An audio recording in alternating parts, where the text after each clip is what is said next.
자, 우리 페이지에 부트스트랩을 적용해 보겠습니다.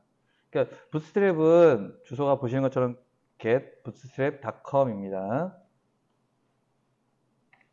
그냥 부트스트랩이라고 부르는데 이 친구는 처음에 어떻게 시작됐냐면 트위터요. 그러니까 트위터 만드는 친구들이 트위터를 예쁘게 꾸미기 위해서 만들다가 CSS로 만들다가 너무 좋은데 오픈소스로 풀어버릴까? 이렇게 해서 나온 겁니다. 그래서 지금 버전이 5점대이고요. 이것만 가지고 다 되는 건 아니지만 우리가 프론트엔드에 신경 써야 되는 일을 좀 많이 줄여줍니다. 그러니까 순수하게 내가 백엔드에 집중하고 있다. 근데 포트폴리오 만드는데 아까 우리가 보신 것처럼 꺼놨네. 이런 박스, 이런 모양을 가서 보여주기는 좀 민망스럽잖아요. 그죠? 그래서 시작을 안 했나 보다.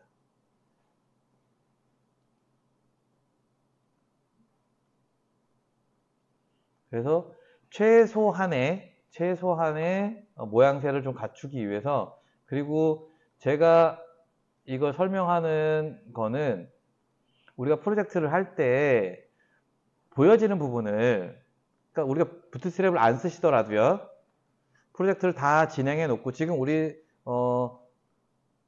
도서관리, 고객관리 했잖아요. 그죠? 이렇게 만들어 놨어요. 백엔드 로직 다 됐고, 데이터베이스 다 됐고, 동작도 다 로지컬하게 돌아가고 있습니다. 그죠? 이러고 난 다음에 어떻게 지금 보여지는 화면들을 조금 더 예쁘게 보여지게 할 거냐. 요런 때 사용하는 게 부트스트랩입니다. 정답은 아니죠. 자, 가볼게요. 부트스트랩 사이트에서요. 사용법은 간단합니다. 쭉쭉 내려보시면 여기 CDN으로 연결하는 게 있습니다.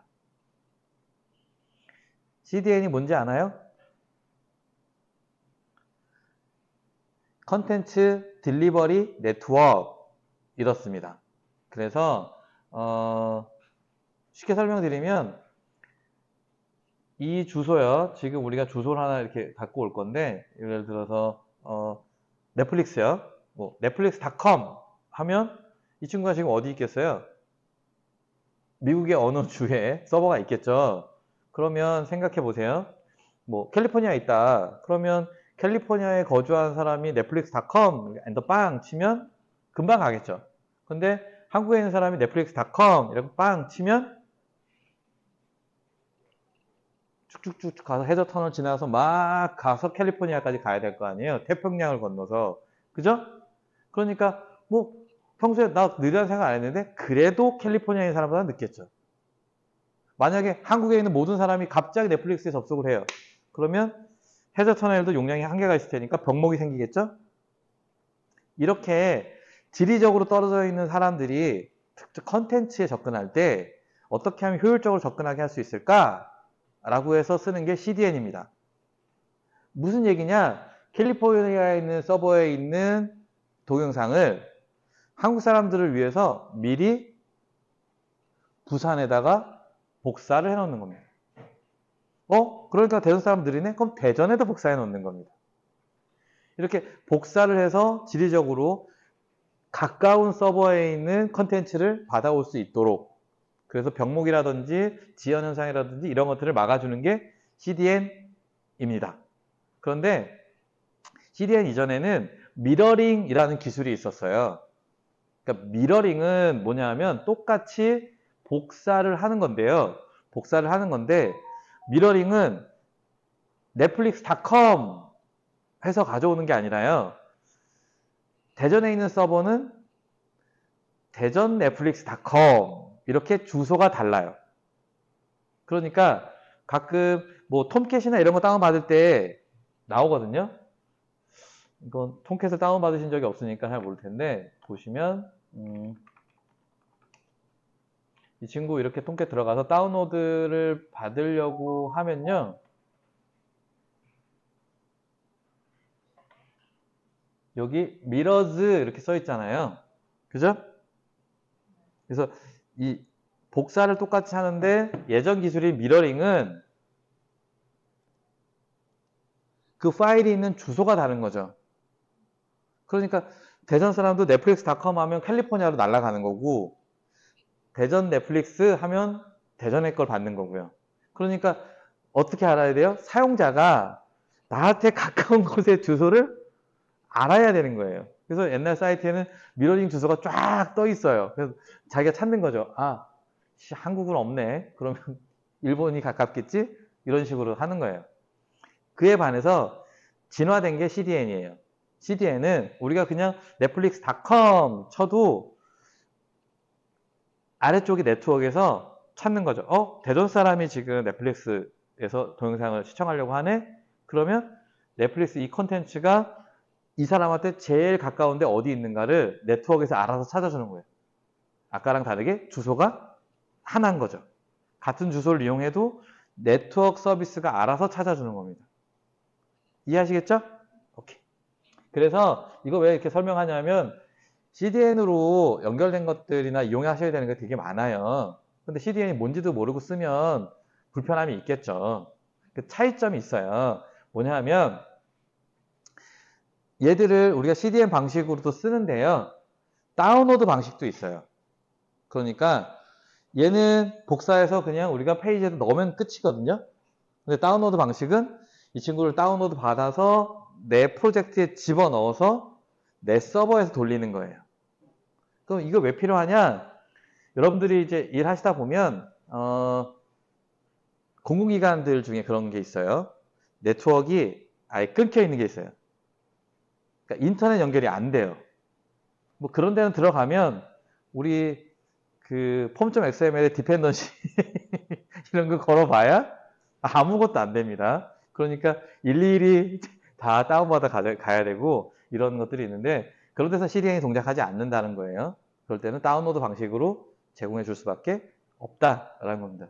이거는 뭐 지금 앞서서 많이 경험하신 분이 지금 미소를 띠고 있네요.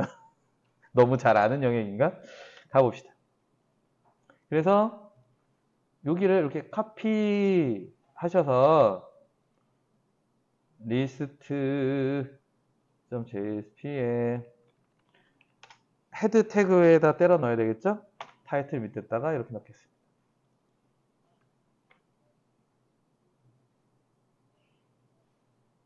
딱히 필요가 없겠지만 우리는 지금 쓸 건 아니지만 요거 스크립트도 같이 복사해서 집어 넣어 놓을게요. 그럼 뒤에 저것 때문에 책섬 때문에 길게 나와 있고 워닝도 뜨는데 사실은 이거 지워버려도 상관은 없어요. 인테그리티나 이런 거 있잖아요. 귀찮으니까 그냥 지워버려도 상관없습니다.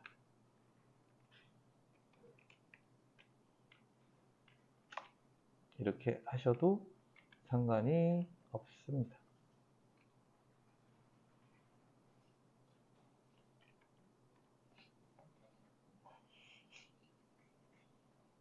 됐죠? 그러고서 우리의 도서 목록을 새로 고침해 봅니다. 뿅. 뭔가가 좀 달라졌죠? 뭔가가 좀 달라졌습니다. 자, 제가 이미 쓰기 좋게 좀 만들어 놨는데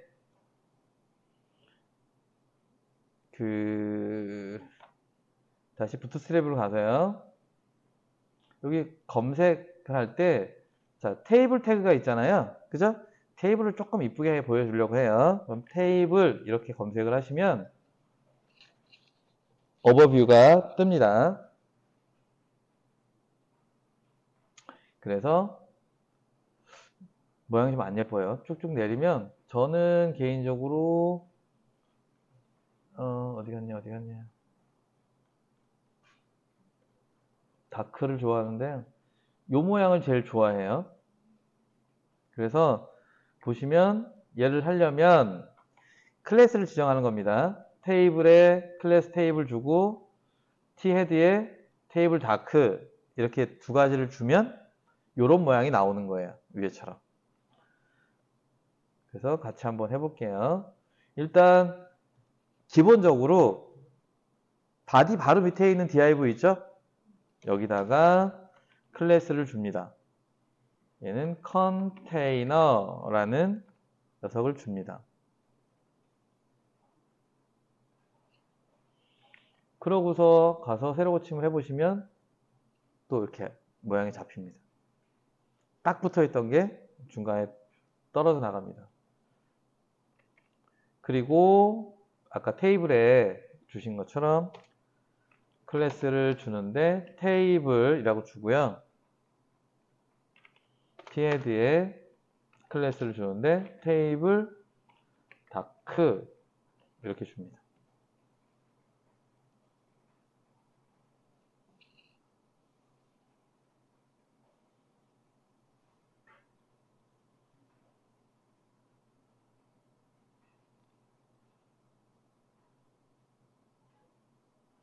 들어가서 세로 고침을 뿅 해보는 거죠. 그러면 이런 모양이 됩니다.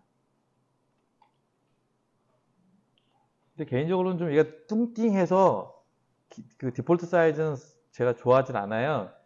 사이즈를 약간 타이트하게 슬림하게 잡으려면 이렇게 테이블 각각의 클래스에 이렇게 SM 주면 스몰입니다.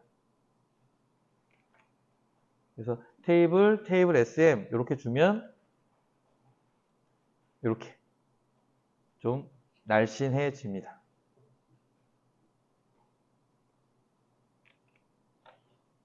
그리고 테이블 스트립드라고 주시면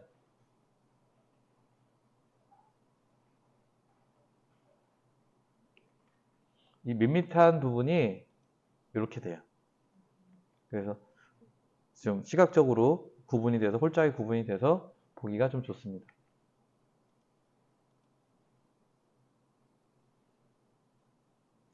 사실 좀 극적인 부분은 버튼이죠. 버튼이 제일 좀 예쁘게 만들어지는 부분인데요. 등록 한번 해볼까요? 여기에 지정되어 있는 클래스를 주는 겁니다. 버튼의 클래스는 btn이에요. 그리고 색깔을 주게 되어 있는데요. btn primary 파란색 버튼이에요. 그리고 아까 말씀드린 것처럼 btn에다가 sm을 주면 사이즈가 이제 좀 뚱띵하지 않고 날씬해집니다. 그래서 btn 띄우고 btn primary 그리고 btn sm 이렇게 주면 보시면 이런 식으로 이제 버튼이 나오고요. 이전도 마찬가지로 클래스하고 btn 얘는 secondary 하고 btn sm 이렇게 주면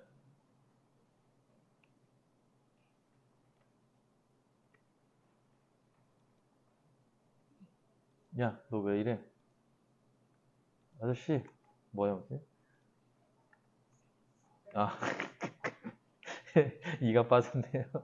예, secondary라고 주면 약간 회색 버튼 이런 녀석이 나옵니다.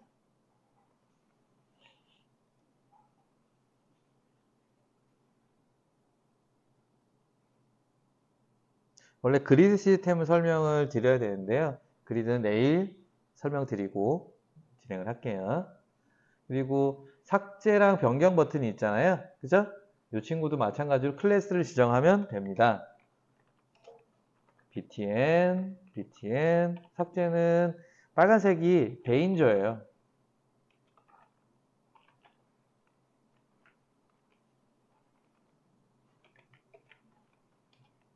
아, 영어 쓰는 애들은 이런 어감이 있구나. 그리고 노란색은 워닝입니다.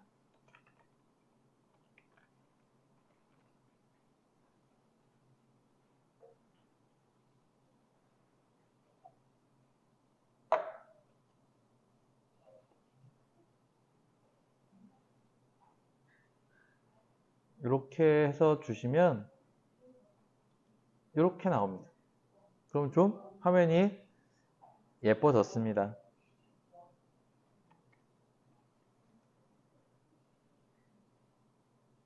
하나만 더 말씀드리고 오늘은 좀 대충 정리를 할게요.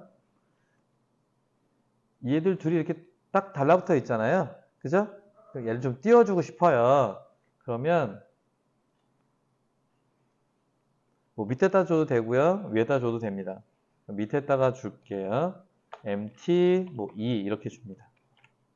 MT는 마진 탑, MB는 마진 바텀 이런 겁니다. 뭐 ML, MR 뭐 이렇게 할 수도 있고요. E는 그냥 여기서 얘들이 정한 크기예요. 이렇게 하시면 이렇게 떨어집니다.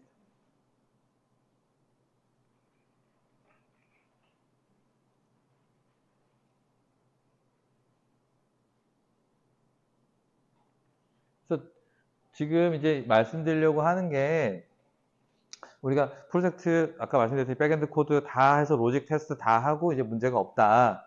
그러면 그 뒤에 CSS를 입혀서 부트스트랩을 꼭 쓸 필요는 없습니다. 그죠?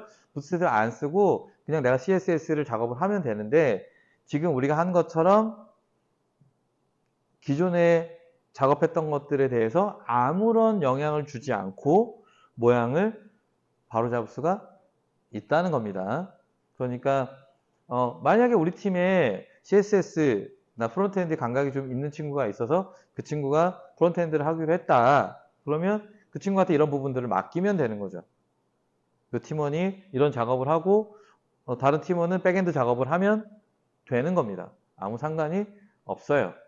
그럼 뭐가 이런 거 있잖아요. 네가 해야지 내가 하고 뭐 이런 게 없습니다. 그냥 각자 해도 나중에 합치면 된다는 얘기예요. 그러라고 만들어진 거니까. 아까 말씀드린 HTML과 CSS, HTML과 자바스크립트를 분리하는 사상이 같이 일할 때 생기는 불협화음, 그리고 같이 한 파일을 다룸으로써 생기는 부작용들을 이제 막아주는 겁니다. 내가 고쳤는데 갑자기 다른 친구가 와서 이상하게 고쳐놔갖고 맨날 싸우는 거죠. 너 때문이야. 이게 핑계거리가 되는 거예요. 뭐 문제만 생기면 내가 잘못했지만 네 잘못이야. 떠넘길 수 있거든요. 그러니까 누군가가 그걸 중재해주지 않으면 안 됩니다. 무슨 얘기 하나 해드리면 지금 그런 일이 없지만 옛날에 우리처럼 그 개발 파트하고 디자인 회사마다 디자인 파트랑 개발 파트랑 이렇게 비등비등한 시절이 있었단 말이에요. 또는 개발자 한 명에 디자이너 한 대여섯 명? 그럼 이 친구들이 막 쏟아내는 디자인을 개발자 한 명이 막 다 치대는 이런 시절이 있었는데 이게 이제 밸런스가 조금씩 조정이 돼서 디자인 영역은 좀 줄어들고 개발 영역이 조금 늘어나고 이렇게 가는데 어느 회사든 이제 두 파트가 이렇게 존재한단 말이에요. 이런 회사는 가면 안 돼요. 갔는데 디자이너들이 좀 많아요. 그럼 딴 데 알아보고 올게요. 이러면 됩니다. 지금은 그래요. 그래서 이렇게 있는데 어쨌든 요 두 개의 파트를 관리하는 팀장이나 부서장이 있을 거 아니에요. 그러니까 디자인 파트, 개발 파트인데 만약에 디자인 파트에서 이렇게 팀장이 됐다. 그럼 어떻게 돼요? 모든 핍박을 하는 거죠. 둘이 하다가 뭐 문제 생겨요. 니들이 잘못했네. 이런데 반대로 이렇게 되면 둘이 싸울 때 개발 파트에서 계속 야 우리는 개발이지 니들이 화면은 니들이 다 알아서 해야지 이러고 싸우는 겁니다. 멍청한 일이죠. 그런데 사람 사는 일이 항상 그렇습니다. 그래서 말씀드렸듯이 계속 말씀드리지만 우리가 이야기하는 건 뭐냐면 CSS나 자바스크립트나 이런 영역하고 백엔드 영역하고 뭐 충돌할 필요도 없고 엉킬 필요도 없고 서로 별개의 작업을 하고 나중에 이렇게 합칠 수도 있고 우리가 전체 프로젝트를 진행하는 데 있어서 로지컬한 부분들을 다 해놓고 사실 여기가 어려운 거니까 이게 또 제가 백엔드를 가르치는 사람 입장이라 그럴지도 모르겠지만 이 부분이 어려운 거고 화면은 안 이쁘지만 기능은 문제가 없어 이런 제품이 있고요. 화면은 진짜 예쁜데 기능이 동작을 안 해. 그러면 어떤 제품을 고객이 구매할 거냐 이거죠. 그런 거 생각해 보시면 됩니다. 그리고 개인 프로젝트들 혼자 개인 프로젝트를 한다 하면 사실 디자인하고 화면 입히고 이럴 시간은 없잖아요. 그랬을 때 이렇게 뭐 부트스트랩 같은 것들, 그리고 요즘은 타일윈 뭐 이런 것들 많이 쓰고요. 뭐 여러 가지가 있습니다. 이런 것들 시멘틱 UI 그것도 한동안 인기다가 안 쓰고, 하여튼 이런 애들을 적용을 하면 이제 적절히 예의상 비비크림 정도 되겠죠. 그죠? 쌩얼로 나가는 것보다는, 이것도 여기도 쌩얼인가? 하여튼 적당하게 좀 예쁘장하게 나가면 됩니다. 충격 주지 않을 정도로. 이해하시겠죠? 그러니까 제가 요거를 부트스트랩을 쓰고 여기서 추가적으로 뭐 하는 거는 또 되게 어려울 수 있어요. 근데 개념만 가지고 있으면 이런 겁니다. 지금 버튼이 너무 작죠? 이 버튼을 적절한 크기로 적절하게 내가 배치하고 싶어요. 그랬을 때 이 부트스트랩의 그리드라는 시스템을 이해해야 됩니다. 그걸 내일 같이 하면서 설명드리도록 하겠습니다. 그래서 지금 남아있는 누구지? 주문관리도 하고 부트스트랩도 좀 입혀보고, 그리고 빨리 페이지레이션 해야 되고 큰일 났다, 시간 없는데. 자, 그러면 오늘은 여기까지 하도록 하겠습니다. 수고하셨습니다.